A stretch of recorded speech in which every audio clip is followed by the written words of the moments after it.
We now move on to creating the front page of our theme. And you may be thinking, have we not already got our homepage displaying? And yes, you are correct. When we visit the theme, we see the contents of the index.php.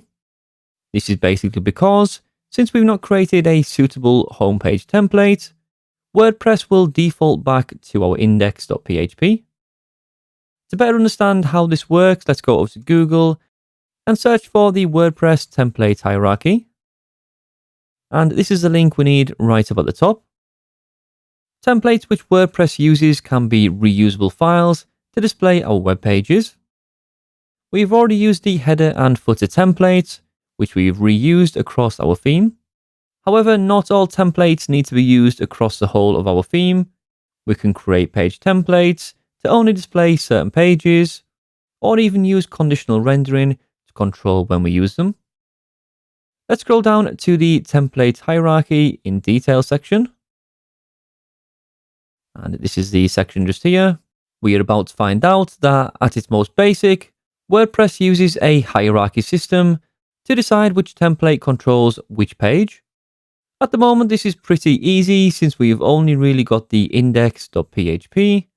But as our theme grows, which it will soon, we need to be aware of the order of selection, which is used as we have more available page templates. We're going to be using the index.php file to display our blog posts, which is pretty common in WordPress, and then create a new front page template. If we go to home page display, which we see here, by default, WordPress will set the site's homepage to display the latest blog posts. Obviously, we don't have any blog posts just yet, and we'll look at changing this soon.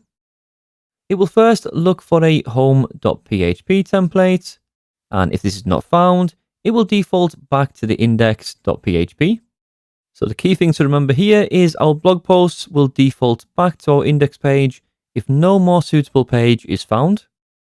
There's then a note just below, which says the frontpage.php will override both of these, and this is a file which we'll be creating next for our homepage. If we scroll down, we can now see the frontpage.php. So this frontpage.php is used to render the site's front page, and this is exactly what we're going to be using it for. If the frontpage.php cannot be found, it will then look for a secondary home.php. After this, if this page cannot be found, it will then look for the page.php, and then finally the index.php.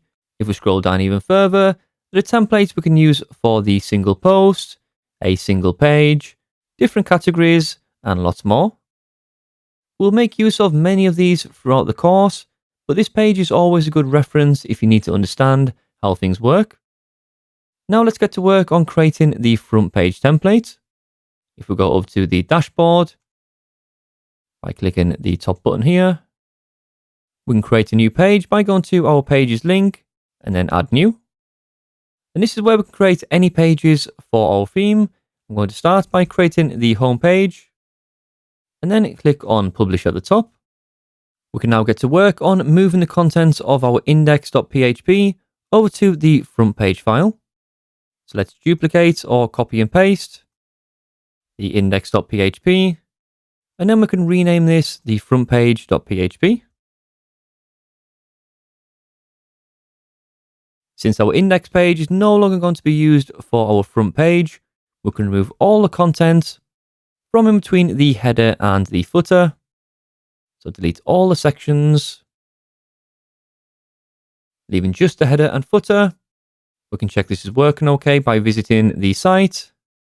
And we still see all the sections of our homepage. And why do we still see all the content from our homepage? Well, this is because we now have a more specific template or front page, and this now has all the content that we need. We will come back to this index page in the next section, where we'll use this to render out our blog posts. The next thing to do is to go over to the dashboard, and here down in the settings, and then in reading, we can set which page we want to display for the home page and also for our blog posts. So our home page will display a static page. This is going to be the home page, which we created before. Save changes. And now we're good to go. We can double check everything is coming from our front page template by just adding anything into here. Let's change welcome to Tranquil Spa. Add something after here. Over to our front page. And there's our text here coming from the front page. Okay, good. So that's our front page now set up, and our first real look at custom page templates. Next, we'll move back over to the index.php, where we'll create the WordPress loop to display our blog posts.